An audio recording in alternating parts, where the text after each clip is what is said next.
मंगलमय मंगलकरण वीतराग विज्ञान नमो ताहि जाते भये अरहंतादि महा जो विद्यादि सागर सुधी जो विद्यादि सागर सुधी गुरु हैं हितैषी शुद्धात्म में निरत नित्य हितोपदेशी वे पाप ग्रीष्म ऋतु में जल हैं सयाने पूजूं उन्हें सतत केवल ज्ञान पाने पूजूं उन्हें सतत केवल ज्ञान पाने। बोले भगवान महावीर स्वामी की, आर्जव धर्म की, आचार्य गुरुवर विद्यासागर मुनि महाराज की।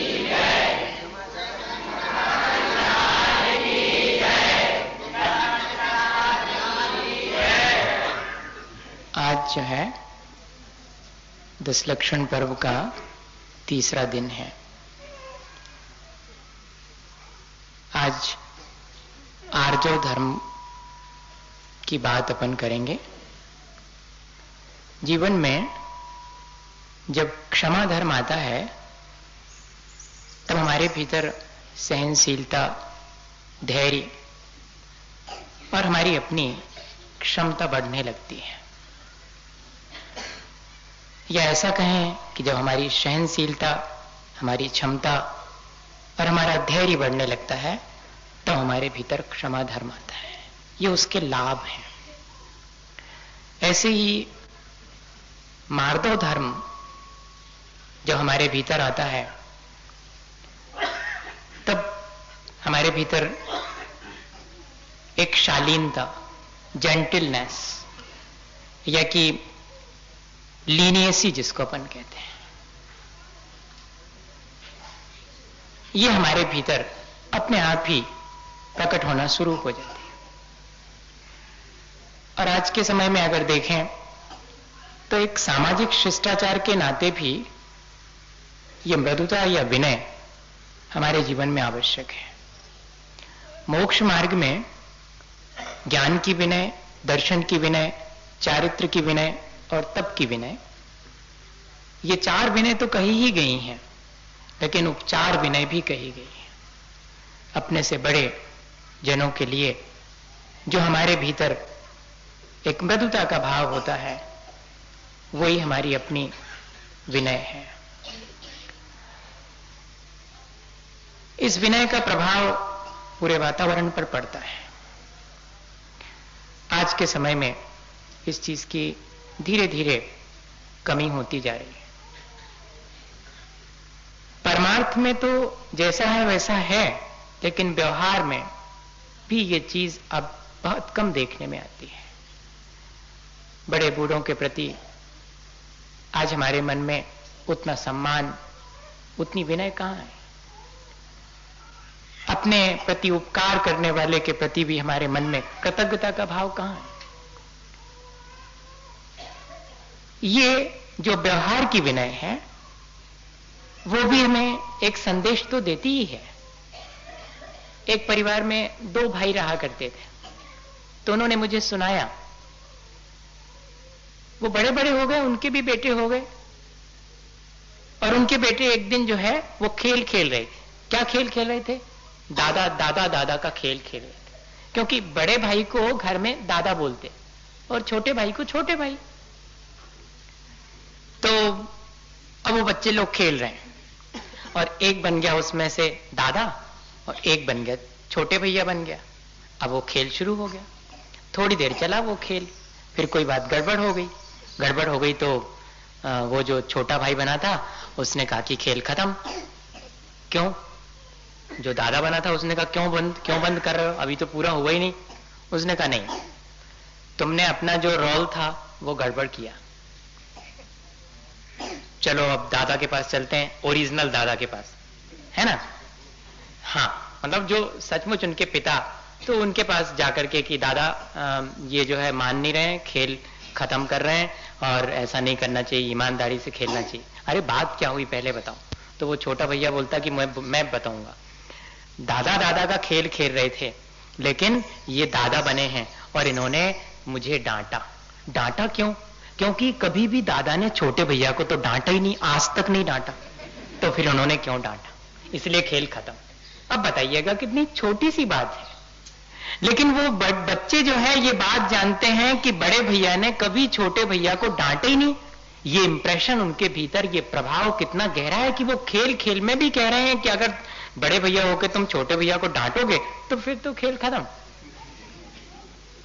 ये हमारी विनय जो है वो कितनी दूर तक हमारी पीढ़ी पीढ़ी में भी जाकर के और हमें एक संदेश देती है, मृदुता का संदेश देती है। आज जीवन में ये चीज भी होना बहुत जरूरी है।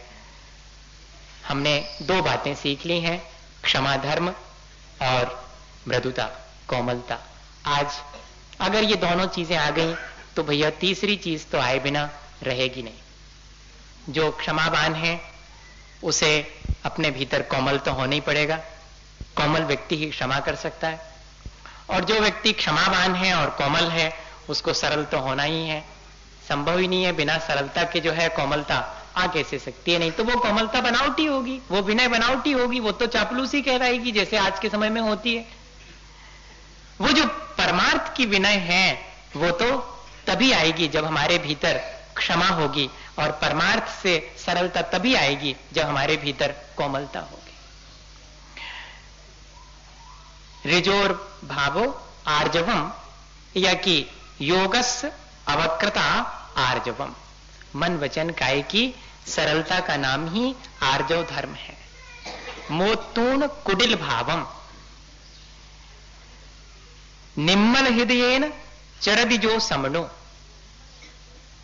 सो अज्जो धम्मो तय्यो तत्सदु संभवति नियमेन।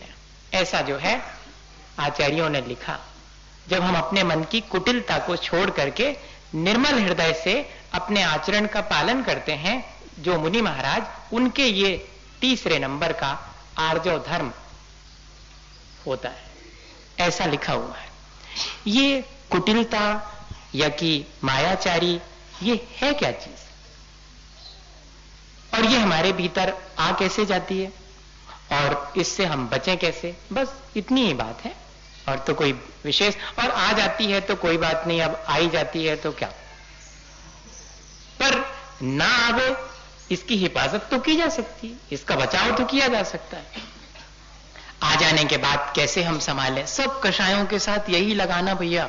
कषायें यहां पर सब जीवों के पास कमती बढ़ती हैं, कब किसको आ जाएगी कहा नहीं जा सकता, किस निमित्त से आ जाएगी। एक ही निमित्त से व्यक्ति को अलग अलग कषाय भाव उत्पन्न हो जा सकते हैं, वो महत्वपूर्ण नहीं है। महत्वपूर्ण ये है, कषाय आना महत्वपूर्ण नहीं है, महत्वपूर्ण यह है कि कषाय आने के बावजूद भी हमने अपने परिणाम कैसे जल्दी से निर्मल कर लिए, ये महत्वपूर्ण है।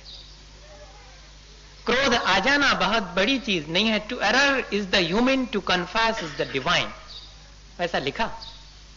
To err is the human, गलती होना ये मनुष्य का स्वभाव है, बहुत सहज है। लेकिन to confess is the divine, लेकिन उसके भीतर जो देवत्व है वो कब आता है, जब अपनी गलती को वो स्वीकार कर देता है, और कुछ नहीं। गलती करना मनुष्य का स्वभाव है, लेकिन स्वीकार कर लेना ये देवताओं के बूते की बात है, ये फरिश्तों के बूते की बात है। हमारे भीतर वो देवत्व छिपा हुआ है, यदि हम अपनी इन कषायों को समझ करके स्वयं ही उनको स्वीकार करके और हटाने का प्रयत्न करें तो।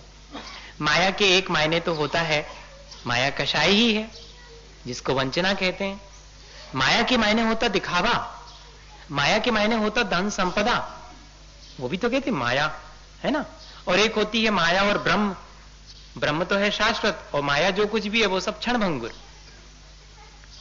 और एक माया के मायने होता है इल्यूजन, मृग तृष्णा जिसको अपन कहते हैं, जहां पानी नहीं है वहां पर पानी का भ्रम हो जाना, ये भी तो माया कहलाती है।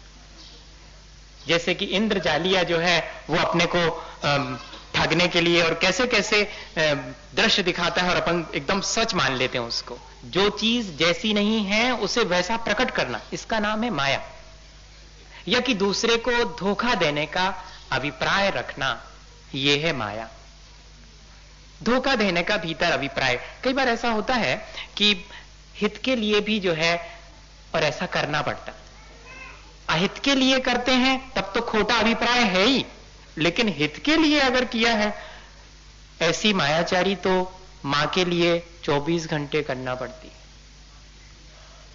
हां, उसके बिना तो गृहस्थी चलती नहीं है। और इसीलिए जो है इनको धर्म ध्यान खूब करने का मन रहता है, क्योंकि दिन भर जो है मायाचारी करना पड़ेगी और धर्म तो करना नहीं, तो उसके बिना तो सारा काम गड़बड़ हो जाए। नहीं, सच्ची कह रहा हूं मैं, ऐसे नहीं, निंदा नहीं कर रहा हूं बिल्कुल भी, पर करना पड़ता। अब देखना, छोटा सा तो बेटा है, अभी लड्डू खा के गया था, आपके तब फिर से दे दो। अभी घूम कर क्या आया, अब कहां से दे दो, और खा लेगा तो अब भी बीमार हो जाएगा, तो फौरन अब तो खत्म ही हो गए। हाँ, खत्म हो गए, अभी तो उसमें इतने रखे थे, कहां रखे थे, वो वहीं पर डिब्बे में, देख लो। अच्छा, फौरन जो है दूसरा डिब्बा खाली वाला उठा के, बिल्कुल वैसा ही वाला, देखो एक भी नहीं उसमें, सब खत्म। वो भी सोचता कि यार सही बात है, अब खत्म हो गए होंगे तो ठीक, चले जाता वो। अब घर में रखा हुआ है सामान 4 दिन का, शक्कर, लेकिन दुकान जाते समय शक्कर बढ़ा गई, ध्यान को नहीं, शक्कर बढ़ा गई, ध्यान को नहीं, अब ले। अब 4 दिन पहले से शक्कर बढ़ा गई, तब 4 दिन में आ पाएगी, एंड टाइम पे बढ़ा गई चाय बनते समय, ये थोड़ी कहेगा, कोई भी सदगृहस्थ होगा ऐसा थोड़ी करेगा कि अब आज खत्म हो गई, तो कोई भी कह देगा ध्यान काहे नहीं की तुमने, और ध्यान काहे देते तो कहते कि लो का है नहीं का दही तो है। अब बताइए, ये मायाचारी, इस मायाचारी के पीछे अभिप्राय क्या है? खोटा अभिप्राय है क्या? खोटा अभिप्राय नहीं है, ये दूसरे को ठगने का भाव नहीं है। इसलिए बहुत सावधानी की आवश्यकता है। अगर हमारे अभिप्राय में ठगना है, हमारे अभिप्राय में दूसरे को धोखा देकर उसे तकलीफ पहुंचाने का भाव है, सचमुच तो ये है। अब घरे पैसा तो बहुत है, मनो दान देवी की इच्छा नहीं हो तो धीरे से जेब में से निकाल के दान दे दो, फिर बाद में संजा को लौटे सो कि हमने निकाले थे वो दे दे। अब करो क्या करने, अब करें कैसे करें गृहस्थी में? तो वहां पर अभिप्राय ये नहीं है कि इसको इस तरह करके मुझे दुख पहुंचाना है। तो मेरा कहने का आशय यह है कि माया का अर्थ छल कपट तो है ही, लेकिन वो अभिप्राय का छल है। दूसरे को तकलीफ पहुंचाने के अभिप्राय से जो हम छल करते हैं, जो चीज जैसी नहीं है उसे वैसी प्रस्तुत करते हैं, तब वो जो है हमारे स्वयं के लिए दुखदाई हो जाती है। एक बहुत छोटा सा उदाहरण आता है, बच्चों की कहानी पढ़ रहा था मैं, उसमें था ये, बच्चों के लिए है वो काम का। तो क्या हुआ, एक व्यक्ति जंगल में भटक गया और उसको अचानक शेर की आवाज सुनाई पड़ी। अब वो भागा और भाग करके पेड़ के ऊपर चढ़ गया। वो पेड़ के ऊपर चढ़ा तो उसने देखा वहां एक रीछ बैठा हुआ है, ऐसा ही रहता कहानी में। तो वहां पर एक रीछ बैठा। अब वो और डरा कि नीचे वो शेर आ रहा है, इधर ये रीछ बैठा हुआ है। फिर भी उस रीछ ने कुछ नहीं किया उसका। उस रीछ ने कहा कि तुम डरो मत, तुम मेरी शरण में आए हो, इसलिए मैं तुम्हारा बिगाड़ नहीं करूंगा, ना तुम्हारा बिगाड़ होने दूंगा। शेर नीचे आके बैठ गया।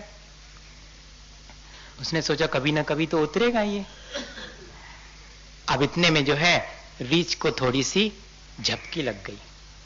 देखो बच्चों की कहानी है, रीछ को जो है झपकी लग गई, नींद आ गई उसको। तो शेर ने धीरे से क्या कहा उस आदमी से कि देख, तेरे को अगर बचना हो ना तो इसको नीचे पटक दे, ये तो सो ही गया, मैं इसको खा लूंगा तो तू बच जाएगा। उसने कहा हाँ बहुत अच्छा। देखो आप, जिसने उसके ऊपर उपकार करा है और उसी के लिए तैयार हो गया वो, और तैयार होकर जैसे ही रीछ को धक्का देने का सोचा उसने, उतने में रीछ की नींद खुल गई। अब वो सिट पटा के बैठ गया। अब उसको भी नींद तो आ रही थी आदमी को, वो भी सो गया। वो जैसे ही सोया तो शेर ने रीछ से कहा कि देख, तेरे को जब नींद आई थी तब इसने तो गिराने को तैयार हो गया था, अब तेरा नंबर है, गिरा दे, मैं तुझे नहीं खाऊंगा, इसको ही खा के चले जाऊंगा। तब मालूम उस रीछ ने क्या कहा था? वो रीछ होकर के भी मनुष्य की तरह बोला था कि मैं धोखा खा सकता हूं लेकिन धोखा दूंगा नहीं। मैंने धोखा खाया है। आप ठगाएं सुख उपजे पर ठगिया दुख होए, कबीरदास ने लिखा। अपने ठगाए कोई ज्यादा दिक्कत नहीं है, दूसरे को ठगेंगे तो कई जिंदगियों में दुख भोगना पड़ेगा। अपन तो ठग गए सो ये कई जिंदगी थोड़ा बहुत दुख भोग लेंगे और क्या फर्क पड़ने वाला। ऐसा जो है अभिप्राय का जो खोटापन है या अभिप्राय में जो छल करने की हमारे मन में दूसरे को तकलीफ पहुंचाने की जो भावना है, वही वास्तव में हमारी अपनी माया कषाय है। ऐसा अपन को स्वयं अपने भीतर झांक के देखना चाहिए। जब भी अपन कोई इस तरह की चीज अपने को कई बार ऐसा प्रकट करते हैं जैसे हम नहीं हैं वैसा प्रकट करते हैं, तो उसके पीछे अभिप्राय क्या है ये हमें जरूर ध्यान में रखना आवश्यक है। नहीं तो कई बार ऐसा होता, अब जैसे कोई अपन गड़बड़ काम कर रहे हो और बच्चे आ जाएं तो अब बच्चों के सामने थोड़ी करेंगे, नहीं तो वो क्या सीखेंगे। हम अपनी गंदी आदतों को सबके सामने प्रकट तो ना करें कम से कम, अन्यथा दूसरे भी जो है, कोई भी पिता शराब पीता होगा लेकिन बच्चे को शराब पीते देखना पसंद नहीं करेगा वो। ना वो कभी अपने बच्चे से कहेगा कि तुम पीना। सिगरेट पीता होगा तो छुपा करके बच्चे के आने पर छुपा लेता होगा वो, देख लो आप कोई भी इसमें से। कहने का आशय क्या है, वहां पर अगर हम छुपा रहे हैं किसी बुरी आदत को तो उसके पीछे उद्देश्य है कि कोई इसको फॉलो ना करे। वहां हमारा अभिप्राय खोटा नहीं है। जहां हमारा अभिप्राय खोटा है, छल करने का भाव है, वहां पर माया कषाय है। ये थोड़ी सी अपने को ध्यान में रखकर अपने परिणामों को खुद तौलते रहना चाहिए। भैया बात तो सीधी सीधी ये है कि अपने परिणाम अपन खुद ही जान सकते हैं और भगवान जान सकते हैं। हमारे ख्याल से तीसरा कोई तो ठीक ठीक नहीं जान सकता। आंख से देखी कान से सुनी भी कोई भरोसा नहीं कि सच्ची हो। उसमें लिखा तो यही है, क्योंकि आप क्या जानो अभिप्राय क्या था। आपने देखा कुछ हो और अभिप्राय कुछ हो। दो लोग बड़े प्रेम से हंस रहे थे और आप सोच रहे कि हमारे ऊपर हंस रहे थे। अब लियो जो जाल फंस गए ये कौन। अब भी बेचारे अपने कोनो मामले में खुश हो रहे थे और आपने ऐसा अभिप्राय ले लिया, तो अब क्या करेंगे आप। ऐसा संभव है तो आंख से देखी और कान से सुनी भी कोई जरूरी नहीं है कि वो सच ही हो। अभिप्राय क्या था। इसलिए जोर हमारे यहां पर आचार्यों ने अभिप्राय पर दिया है। अभिप्राय में खोटापन नहीं हो। हम बिल्कुल कैसे देख निर्मल आरसी, क्या लिखा उसमें पूजा में, उसके पहले वाली लाइन क्या है। मैं लिख कर के लाया था, देखो मुझे याद नहीं है, बता दे रहा हूं। हाँ ऐसे नहीं, करिए सरल त्यों जोग अपने देख निर्मल। देखो आपसे भी नहीं बनो। मन वचन काय ऐसे सरल करो जैसे कि निर्मल आरसी अर्थात दर्पण है। जैसा मुख होगा वैसा वो दिखा देगा। हमारा चित्त भी ऐसा ही निर्मल हो कि उसमें कोई आकर के और जैसा है वैसा अपने आप को देख ले। इतना निर्मल हमारा हृदय हो जाए और दूसरे के ऐसा मन में है वैसा ही शरीर में है, जो क्रिया कर रहे हैं वही अभिप्राय है, वही वचन में भी है। इस तरह से जो है ये सरलता हमारे जीवन में आ सकती है। अब अपन समझ लेते हैं कि सरलता क्या चीज है। ये तो अपन ने मायाचारी समझ ली कि मायाचारी कैसे अपन कर लेते हैं, लेकिन सरलता हमारे जीवन में कैसे आए और सरलता के मायने क्या है। अपन कह तो देते हैं कि सरल होना चाहिए, लेकिन सरलता के एक मायने हैं ईमानदार होना, टू ऑनेस्ट, एक मायने ये। दूसरे मायने हैं स्पष्टवादी होना, टू स्ट्रेटनेस।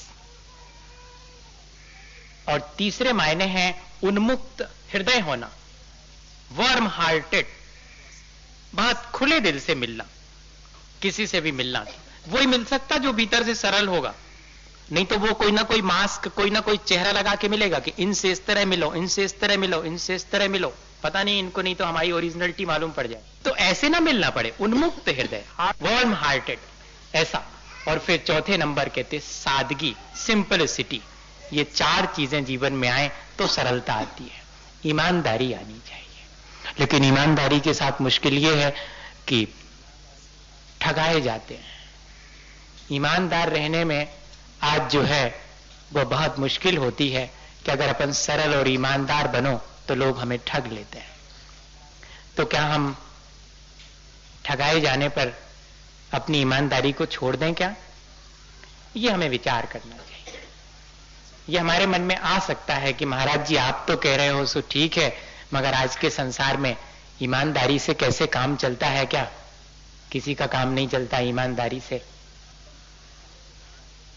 बहुत मुश्किल होती है ईमानदार आदमी को आज के समय में जीने में। लेकिन भैया बाहर से भले ही उसे मुश्किल हो, लेकिन एक आंतरिक जो संतोष है वो क्या ईमानदार व्यक्ति को कमती मिलता है क्या? बाहर से भले ही उसे थोड़ी बहुत पीड़ा मिलती हो, लेकिन अंदर मैंने किसी के साथ छल नहीं किया, मैंने किसी के साथ धोखा नहीं किया, मैंने कभी किसी का बुरा नहीं छाया, विचार करना चाहिए। बाबा भारती का उदाहरण सबको मालूम है, बच्चे लोग पढ़ते हैं, सबने पढ़ा होगा है? उनके लिए जो है उनका घोड़ा चुरा के ले गया था वो डाकू, और भिखारी के वेश में ले गया था। तब बाबा भारती ने क्या कहा था कि इस घटना को किसी से नहीं कहना, क्योंकि तुम अगर इस छल को किसी से कहोगे तो फिर लोग भिखारी व्यक्ति के प्रति उदार होना बंद कर देंगे, उसकी मदद करना बंद कर देंगे। इसके बाद भी बाबा भारती ने अपनी ईमानदारी नहीं खोई। मेरा कहने का आशय ये है, हम ईमानदार रहें, भले ही हमें जो है थोड़ी सी चोट खानी पड़े। मेरी मृदुता बहुत गई रगड़ी मसली है, पर नहीं हुई कठोर, लगता है असली है। अगर हमारी मृदुता और सरलता को बाहर से तकलीफें प्राप्त होती हैं, तब भी क्या हम उसको छोड़ देंगे? ऐसा हमें विचार करना चाहिए। और ईमानदारी को इनोसेंट भी कह सकते हैं, बहुत भोला भालापन जिसको अपन कहते हैं। आज के समय में बहुत कठिन है ये सब बातें, पर फिर भी मेरा कर्तव्य है कि अपन इन सब पे बैठ के विचार करें। विचार कर रहे हैं, जो जितना कर सके। 100% तो कोई कर ही नहीं सकता, पर यदि शुरुआत करते हैं तो क्या बुराई है, कर सकते हैं। बहुत भोला भालापन हमारे भीतर में हो। कैसे? जैसे बच्चे लोगों के अंदर होता है। बच्चे लोग गलती भी करते हैं और वे सहज रूप से स्वीकार भी कर लेते हैं। एक बार ऐसा हुआ, एक पिता ने जो है अपने छोटे से बेटे से कहा, जाओ, बाहर से कोई आवाज दे रहा था पिता को, तो जाओ कह दो कि पापा घर में नहीं है। तो मालूम उसने क्या कह दिया था जाकर के? पापा कह रहे हैं कि कह दो पापा घर में नहीं है। अब उसको क्या मालूम? ये कहलाता है इनोसेंट होना, ये कहलाता है बहुत भोला भालापन। एक और उदाहरण आता है इसके बारे में। एक बहुत सीधा साधा, बहुत भोला सा, बहुत अज्ञानी प्रकार का व्यक्ति था। बाल बाल सब टेढ़े मेढ़े, चेहरा भी ऐसे ही, कपड़े भी ऐसे ही। एक दिन वो चले जा रहा था रास्ते से, उसको एक दर्पण का टुकड़ा मिल गया, आईने का आधा सा। तो उसको उसने उठाया, पहुंचा उसको, फिर उसमें देखा, उसमें तो उसको अपना ही चेहरा दिखा, और अपना चेहरा भी बड़ा बेकार सा, बाल बाल बिखरे। तो मालूम क्या कहता? कहने लगे, इन दिनों में तो कूड़े में डरे रहो।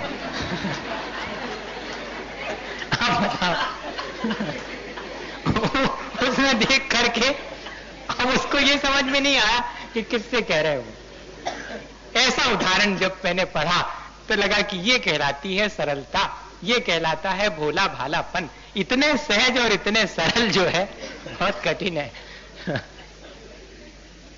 वो उदाहरण ही ऐसा है। और दूसरा मैंने आपसे कहा कि बहुत स्पष्टवादी होना चाहिए। अपने दोषों को भी हम उतनी ही आसानी से कह सकें, ये सामर्थ्य हमारे भीतर हो तो हम सरल हो जाएंगे। सरल व्यक्ति ही ऐसा कर सकता है। वर्णी जी का ये उदाहरण सरलता का, आज अगर वर्णी जी का नाम बुंदेलखंड में लिया जाता है तो मैं तो समझता हूं भैया उनके अपने प्रेम और उनकी अपनी सरलता, इन दो बातों से लिया जाता है। वरना तो बहुत लोग हुए और किसी के हृदय में उनके लिए कोई जगह बन पाई हो, ऐसा तो बहुत कठिन है। पर वर्णी जी के पास अपना ये गुण था। एक बार सभा में बैठे थे तो किसी ने जो है वर्णी जी को पूछ लिया कि वर्णी जी, भिंडी खाओ चाहिए कि नहीं, भिंडी भक्ष है कि नहीं है? अभक्ष है। और वर्णी जी भिंडी खाते। अब ऐसा प्रश्न पूछ लिया भरी सभा में, तो जवाब तो बाद में दिया, पहले क्या बोले? कहने लगे, भैया मोह तो भाव थे सो खात हूं। अब बताओ, मुझे अच्छी लगती है इसलिए मैं खाता हूं, मैं छोड़ नहीं पा रहा हूं, ये मेरी कमजोरी है। और दूसरी बात, बाबा जी खाते हैं इसका मतलब अभक्ष तो नहीं है। सीधा भी कह सकते थे कि अवक्ष नहीं है, लेकिन अपनी कमजोरी बताते हुए कि भैया अभी हम छोड़ नहीं पा रहे, हम भी खाते हैं। ये सरलता जो है, ये स्पष्टवादिता व्यक्ति के भीतर उसे आसानी से सरल बनाती है। और तीसरी चीज जो मैंने कही थी कि बहुत उन्मुक्त हृदय, उन्मुक्त हृदय के मायने क्या है? यही कि किसी के सामने हमें कुछ कहना पड़े, किसी के सामने कुछ और कहना पड़े, ऐसा ना हो। जो कहें सबके सामने एक जैसा ही कहें, तब कहीं कोई अपने को बंद नहीं होना पड़ेगा, कहीं कोई अपने को कुछ छुपाना नहीं पड़ेगा, कोई दुराव नहीं रहेगा उसमें। दुराव या छिपाव कब होता है? जब हमारे भीतर कहीं छल होता है, तब हम उन्मुक्त नहीं हो पाते हैं। एक उदाहरण इसका भी है, वर्णी जी का ही उदाहरण है। जैसे अभी शुक्लक जी महाराज ने सुनाया था, उन्होंने क्या किया, एक बार किसी सभा में गए तो वहां पर एक बोली ले ली, 300 रुपया की बोली ले ली। अब डबल नहीं है जेब में एक, और ले ली बोली 300 की। घरे आए तो भाई जी को नहीं बताई कि डांटे ने भाई जी कि तुम इतने रुपया की बोली ले आए। उदारता बहुत थी, सरलता भी थी, पर इस भय से, अभिप्राय खोटा नहीं था, लेकिन एक भय था कि भाई जी इसके लिए पता नहीं अच्छा मानेंगे कि नहीं। तो मालूम क्या किया उन्होंने, 3 रुपया मिलते उनको, या 3 आने मिलते थे, जो भी हो, तो काय के लिए कि फल फूल ले लियो और खा लेना, तुम पढ़ते हो इसलिए। तो उनने वे 3 आना बचावो शुरू कर दे। वो फल वाले की दुकान पे जाना बंद हो गए, और वे 3 आना इकट्ठे कर वो शुरू कर दो कि 300 हो जाए, सपन चुपचाप चुका दें, भाई जी से कह नहीं पर। अब वे 3 आना कितने दिन में इकट्ठे हुई हैं सोचो, मगर वे जुड़ना शुरू हो गए। भाई जी ने देखा कि इसके व्यवहार में थोड़ा परिवर्तन आ गया है। देखो, अपन स्वयं भी समझते इस चीज को, अगर अपने भीतर कहीं छल है तो व्यवहार में परिवर्तन आए बिना नहीं रहता। और अनुभवी व्यक्ति होवे, बुजुर्ग लोग होते तो वे फौरन समझ जाते। भाई जी को थोड़ा थोड़ा मन में हुआ था, सो उनने सीधे जाके उनसे कुछ नहीं कही, वर्णी जी से, वो फल वाले से कही कि काय गणेश प्रसाद आउट है कि नहीं? कहने भाई जी भी तो बरका के उते से निकल जात, अब ये तरफी आउते नहीं है। हाँ, उसकी दुकान के पे रोज जाते थे, क्योंकि पैसे मिले हैं तो फल लेंगे और खाएंगे। समझ गए कि बात कुछ है। सो घर पे आकर के और उनके वहां जो बाजोटा चौकी रखी रहती थी, उस पे देखा तो उसमें एक पासबुक मिल गई, पैसा जमा हो रहा है। अब का बात के लाने हो रहा है जा नहीं मालूम, आए वो वापस तो हाथ में पासबुक थी। कहा भैया कितने जमा हो गए? अब आप क्या छुपा नहीं सकते, अब डायरी तो बहुत आन, और तुमने फल खाना बंद कर दिए, जे पैसे काय के लिए जोड़ रहे। तो फिर अब छुपाने की कोई बात ही नहीं थी, सब प्रकट था। कहने भाई जी ऐसी ऐसी बात है। तो उस दिन भाई जी के आंसू आ गए। ए भैया, सब संपत्ति तुम्हारे नाव हमने आज ही से करी, लेकिन हमारे साथ रहते हुए ये मिथ्या व्यवहार न सीखो। ऐसी बात जो है कह दी। आंसू आ गए और कहा कि आज से तुम हमारे पुत्र वक्त तो थे ही, और हमारी संपत्ति भी तुम्हारे लिए, जहां जितनी दान देना हो सो दो, लेकिन जी मिथ्या व्यवहार हमारे पास रह के न सीखो। ऐसा जो है उन्मुक्त हृदय वो ही रह सकता है जिसका व्यवहार मिथ्या नहीं होता। हम भी जो है अपने ऐसे मिथ्या व्यवहार को छोड़ने की कोशिश करें तो हमारे जीवन में भी सरलता आने में देर नहीं लगेगी। बस एक चीज और बची, सिंपलिसिटी, सादगी। सादगी मतलब तड़क भड़क नहीं, दिखावा नहीं। अरे भैया अब जैसे हैं वैसे ही, तो अब तुम चाहे खूब रगड़ रगड़ के और धो ले, पहुंच ले मुंह और सफेद सफेद लगा ले कचू, तो भी जैसे रंग है ऊं सही है। नहीं बताओ आप, लेकिन प्रयत्न कितना रहता, भारी प्रयत्न रहता। हम जैसे हैं वैसे दिखें, इसका प्रयत्न नहीं रहता। हम जैसे नहीं हैं वैसे दिखें, इसका प्रयत्न बहुत रहता। तो जैसे हैं वैसे भी नहीं रह जात, और जैसे बनो चाहत वैसे तो बनाऊ नहीं पात। 2 ही दिन से गए, समझ लो। बहुत स्पष्ट सी बात आपसे कह रहे हैं। जो अपनी वास्तविकता है उसको हम ज्यों का त्यों अगर प्रकट कर दें, ये कहलाती है सादगी। जिसमें कहीं कोई आडंबर नहीं है, जिसमें कहीं कोई प्रदर्शन नहीं है, जैसी बात है वैसी की वैसी। कबीर दास के जीवन का एक उदाहरण है, छोटे छोटे उदाहरण से जल्दी समझ में आ जाए। उनके बेटे ने एक दिन परेशान होकर उनसे कहा कि आपके इस भजन पूजन कीर्तन से घर गृहस्थी नहीं चल सकती, घर में खाने की बहुत मुश्किल हो रही है और कोई काम धंधा है नहीं। हमने तो जा सोची है कि अब चोरी करो चाहिए। उनके लड़के ने कबीरदास से कहा, तो कबीरदास कहने लगे, अरे तुमने जी पहले क्यों नहीं बताई? अब उस लड़के को बहुत आश्चर्य हुआ कि जी इतने भजन पूजन करने वाले और कह रहे कि तुमने पहले क्यों नहीं बताई, मतलब जी भी समर्थन कर रहे हो उसका। तो कबीरदास ने और आगे बढ़ के कहा, कहने लगे कब चलना है? तो उसने कहा कब चलना? आज ही चलेंगे, रात में चलेंगे। उन्होंने कहा ठीक चले। अपने लड़के के साथ कबीरदास भी चले। काय के लिए जा रहे? चोरी करने के लिए जा रहे। ठीक है, इसमें क्या बात?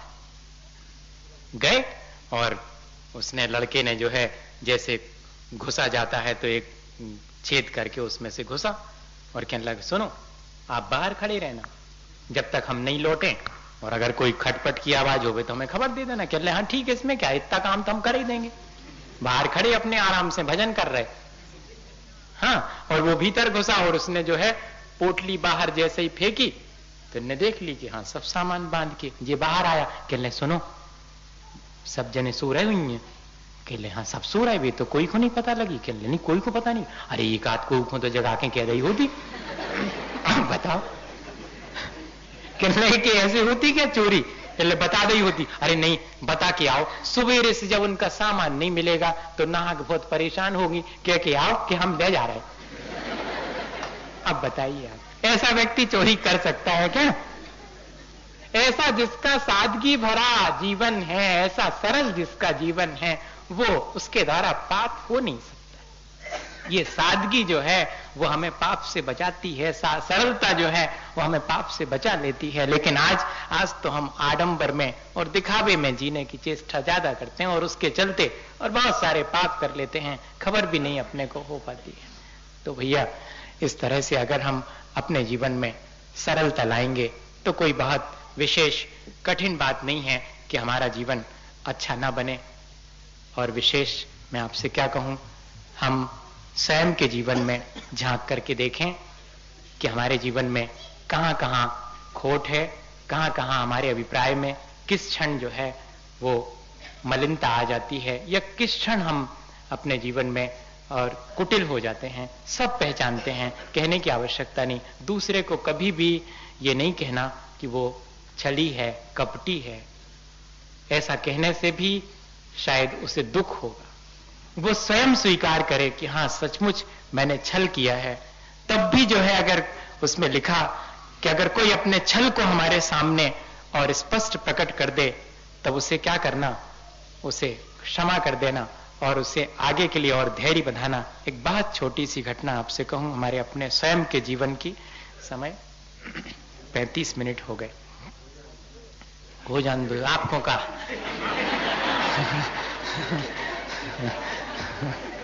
ठीक है, सही कह रहे बन्नी जी, कह रहे कि अब अच्छी बात सुनवी में कहा। ठीक, तो हम सन 77 की घटना या 78 की घटना है। पाठशाला में जाते थे तो छोटे छोटे बच्चे पढ़ते थे पाठशाला में।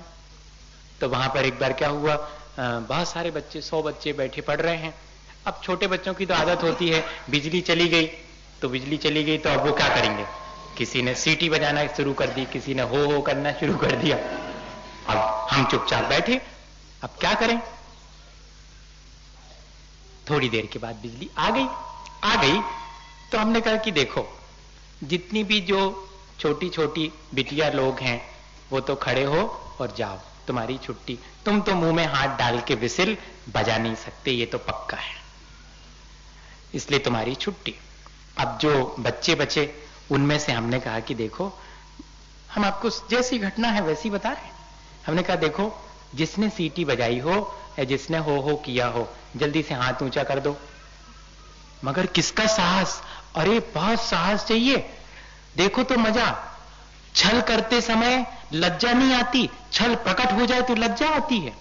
झूठ बोलते समय लज्जा नहीं आती, झूठ प्रकट हो जाए तो लज्जा आती है। पाप करते समय लज्जा नहीं आती, पाप प्रकट हो जाए तो लज्जा आती है। ऐसा तो संसार है, ऐसा तो हमारा संस्कार है। आनी चाहिए थे गलत करते समय लज्जा, और आती है गलत प्रकट होने पर लज्जा। अगर पहले ही लज्जा आ जाती तो क्यों ऐसा कार्य करते। पर अब वो डर रहे हैं कि आज तक तो हमने सच्ची बोल करके चोट ही खाई है, इनके सामने सच्ची बोलेंगे तो पता नहीं क्या होगा। किसी ने नहीं की हिम्मत, कोई नहीं बोला। मैंने कहा ऐसे काम नहीं चलेगा, सब खड़े हो जाओ। बच्चे खड़े हो गए। मैं एक एक के पास आऊंगा और मेरे तरफ देख करके बोलो। अब तो बहुत बहुत मुश्किल था। पहले वाले बच्चे के पास पहुंचे, वो सिर नीचे किए हुए, मेरे तरफ देख करके बोलो मैंने नहीं बजाई। तो उसकी आंख में आंसू आ गए, कहता मैंने नहीं बजाई। दूसरे वाले के पास तो मैं पहुंचा ही नहीं, और वो वहीं से दूसरा वाला कहता हमने नहीं बजाई, बहुत दुखी हो करके कहता। और तीसरा वाला तो समझ लो कि बस मुंह पकड़े हुए है, रोने रोने को है। इसके पहले कि मैं चौथे वाले के पास पहुंचूं, 5 बच्चों ने जो पीछे पीछे खड़े थे चुपचाप सिर नीचा किए, हाथ ऊपर कर दिए, हमने बजाई। हमारे पास आएंगे तब क्या स्थिति बनेगी, इससे पहले ही हाथ ऊपर कर दिए। अब 5 को निकाल लिया बाहर, और बाकी सब जाओ। सबके सामने अगर कुछ कहेंगे तो दुख पहुंचेगा। 5 रुक जाओ। अब भी 5 थर थर कांप रहे हैं, देखो आप। और बाकी सब बाहर चले गए, लेकिन सब कांच में से देख रहे थे बाहर क्या होता क्या है। उसमें दरवाजे लगे थे उसमें। अब हम चाहते भी ये थे कि वो देखें, लेकिन हम ये भी चाहते थे कि ये बच्चे ये ना सोचें कि इतने बच्चों के सामने और हमारे साथ इस तरह का व्यवहार कर दिया। वर्णी जी की बहुत बड़ी फोटो वहां पर सामने लगी हुई थी मंदिर में। मैंने कहा सब मेरी तरफ हाथ मत जोड़ो, वहां बाबा जी की तरफ हाथ जोड़ो और उनसे कहो कि अब जो है मंदिर में हम ऐसा काम नहीं करेंगे, करेंगे तो फौरन बता देंगे, झूठ नहीं बोलेंगे। उन्होंने 5 ने जो है और ऐसा कर दिया। अब वो सोच रहे थे अब क्या होगा, अब कुछ भी नहीं। हमने 5 को शाबाशी दी कि तुमने स्वीकार कर लिया, इसलिए अब जाओ बढ़िया बढ़िया से।